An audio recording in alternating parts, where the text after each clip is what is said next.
Hi everyone, I'm Bernadette Reyes and this is my YouTube channel where we will talk about your favorite designer bags, shoes, and everything else that makes you feel luxurious.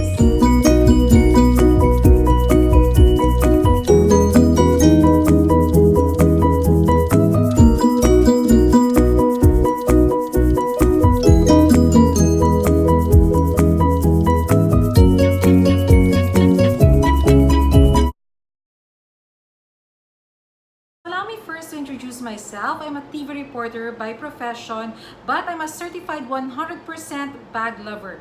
And paano ko nasabi yan? Kasi there are some occasions na hindi ako makatulog thinking about my favorite designer bag or yung bag na gusto ko talagang bilhin pero wala pa ako at gustong-gusto ko talagang magkaroon. And I'm sure marami rin sa inyo na minsan hindi makatulugan yung kanilang favorite bag. So, why am I doing this YouTube video?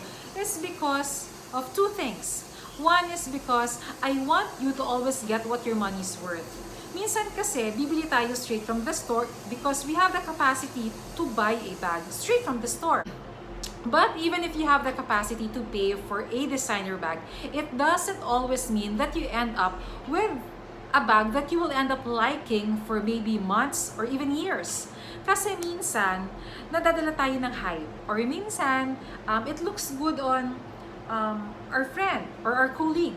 Pero pagdating sa atin, but parang it doesn't work, di ba? I want to help my viewers to help you discern things, whether or not you will buy the designer bag that's on your bucket list. And secondly, ang dami-dami rin kasi ngayon mga second-hand stores na nagbibenta ng mga designer bags.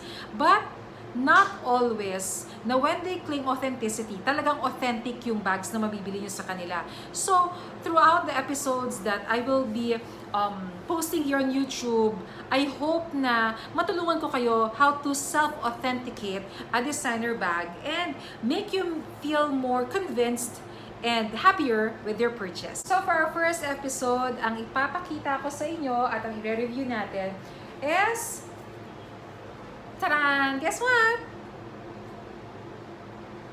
Okay.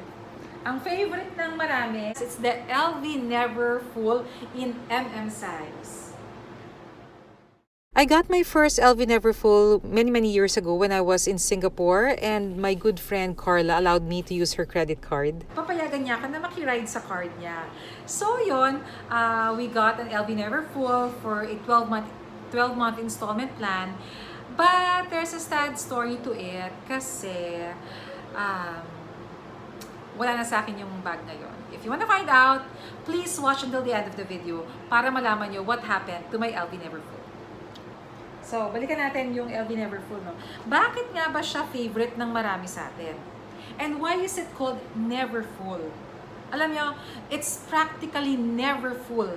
Talaga, it really deserves its name. Kasi, I will show you ha. I'll put on a lot of things. First, let's put the makeup kit. And then, of course, cell phone. And then, wallet. You still have lots of space for other stuff. Like, for example, you can still put your umbrella. Throw in your perfume. And then, ako kasi, lately, I'm fond of wearing heels sa office. So, I make sure that I bring along with me my favorite flats. So, this one goes in here also. And there's still lots of space for my other stuff. I'm gonna put in my windbreaker. And that is the beauty of an LV Neverfull because even if you put inside a lot of your everyday essentials, the bag can practically hold the weight and it still looks beautiful. For me, this bag is perfect.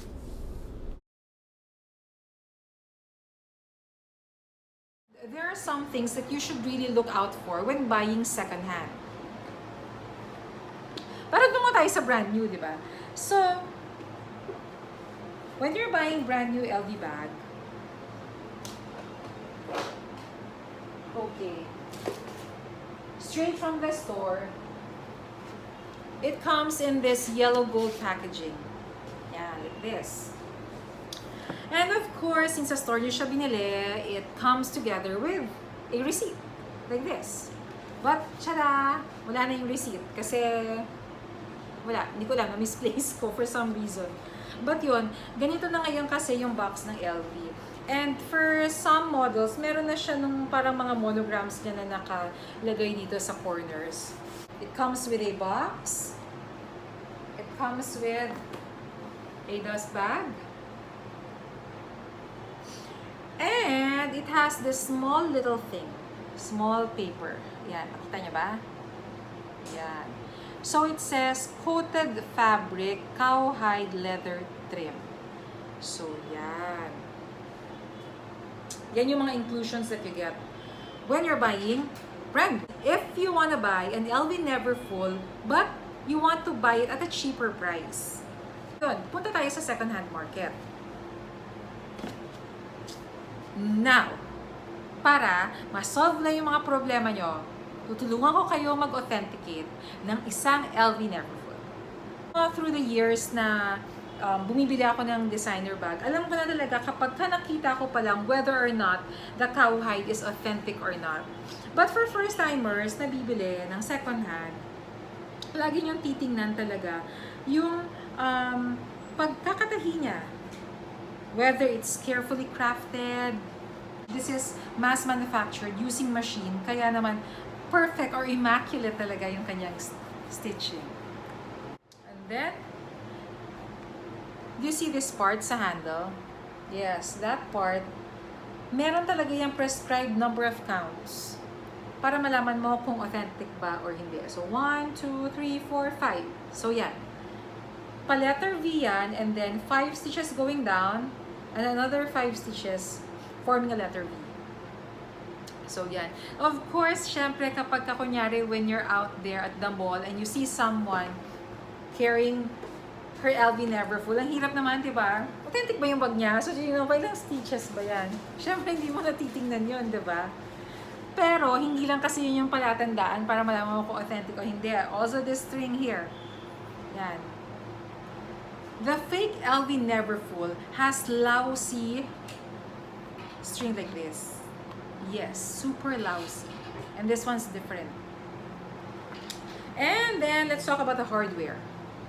When you look at it closely, super ganda na pagkaka-engrave nung Louis Vuitton. Sabi ng iba kasi, when you buy from, what do you call this, from suppliers ng mga replica bags, hindi talaga nila makuha yung ganito kapino and ganito kapulido na pagka-engrave ng Louis Vuitton. So that's one of the things that you should really scrutinize when buying secondhand. Next is the Louis Vuitton engraving here inside the bag. So I want you to see it close. There should always be that tiny little space in between the letter T, and the letter O should be very, very round. When you see a Louis Vuitton engraved on the leather of your bag and the letter O looks like elongated, that's already a telltale sign na most likely fake yung bag nyo. Kasi whether you bought your LV Neverfull in 2010 or in 2019 or this year, parehas yung pagkaka-engrave ng Louis Vuitton. It didn't change. So, please watch out for that. And then, there's also the date code. The date code for the LV Neverfull, usually, mahirap hanapin kasi it's hiding somewhere here. Yan.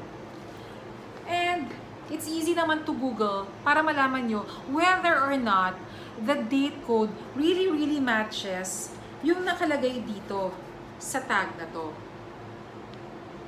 Kasi, for example, this one, it says AR. So, AR, ibig niya sabihin, the bag was manufactured in France. For older versions of Louis Vuitton Neverfull bag, ganito yung itsura ng pocket niya. Yan. It's cursive. But for the more recent ones, like for example, if you buy today, Hindi na eh. Yun na yung yung in block letters. Why do I highly recommend an LV Neverfull? First, because it's really, really practical to use. I mean, you can use it for your everyday walk, to the mall, to the grocery store. You can bring it sa office. Even if you go to a hotel, meron kayong ka-meeting, it's still very, very presentable. The LV Neverfull is my personal favorite when it comes to traveling. I brought it with me during my travels in Singapore, in Hong Kong, in Taiwan. The design is so good that I decided to buy another LV Neverfull, but this time from the second-hand market, and I use it a lot in the office because it's so easy to put your things inside and it's just as easy to bring them back out. One more thing, you can make the LV Neverfull bag look different ha. Ito yung hindi alam ng iba. You can do this to your bag. Don't worry, hindi siya masisira. Everything has its purpose. Bakit nga ba may ganito? It's because this is how you make your LV Neverfull bag look different. Or just give it a different look for maybe a week or so. Diba? Make it look like a neon way. Okay, hold on. Tadaan! So, iba na itsura niya, diba? Pwede na siyang humabol sa neon Noe na bag. Any criticism about this bag, if at all, I would have to say it's the strap and the piping, because these parts, they wear easily. So just be mindful when handling those parts of the bag. If your hands are wet with water or you just put on lotion, just try to avoid touching the bag for a few minutes. So magkano ba ngayon yung LV Neverfull? Will it fit your budget? Nowadays, at the LV Neverfull, depending on which country you're gonna buy it from, it ranges from 70 to as high as 80,000 pesos. Yes. Ganun na po siya kamahal ngayon. And back in 2010, I think, when I purchased my LV Neverfull bag, it cost me only 35,000 pesos. So yes, in as little as 9 years, it doubled its price. If you got your bag way back in 2010, at the price of 35,000 pesos. If the bag is in excellent condition, if it comes with the inclusions like the box, the paper bag, kung meron pa, and then the little card, the dust bag, you can command the same price that you got it for. So imagine, nagamit nyo na yung bag ng 9 years, but it was well kept, pwede nyo pa rin siyang ibenta ngayon ng 35,000 pesos. Amazing. Diba? So, sa mga husbands at boyfriends there na nagsasabi na hindi practical yung bag. Okay, ayaw kang makipag-away sa inyo. But, I proved my point, so 1 point for us, girls. Sorry. So, to end this video, I want to tell you what happened to my LV Neverfull. I was still paying for the bag, pero wala na yung bag sa akin kasi hold up kasi ako. It happened somewhere along Tomas Morato. So ladies, gents, ha? If you're in the area, just be careful whether it's broad daylight or kahit paggabi na. There was someone who asked for directions.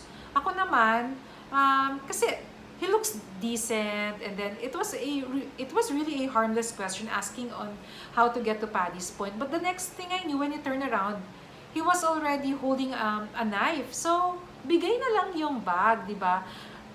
Lady, bigay niyo na lang pag may nang hold up sa inyo. No bag is ever worth your life. Isa lang buhay natin. Kaya, hindi na yan. Makakabili pa tayo ng bagong design. Before I part ways with you, yung LV Neverfull ko, nabawi ko siya. Not the bag itself, ha, but the price that I paid for it, nabawi ko. So, what happened? If you wanna find out, tune in to my next vlog video. Bye!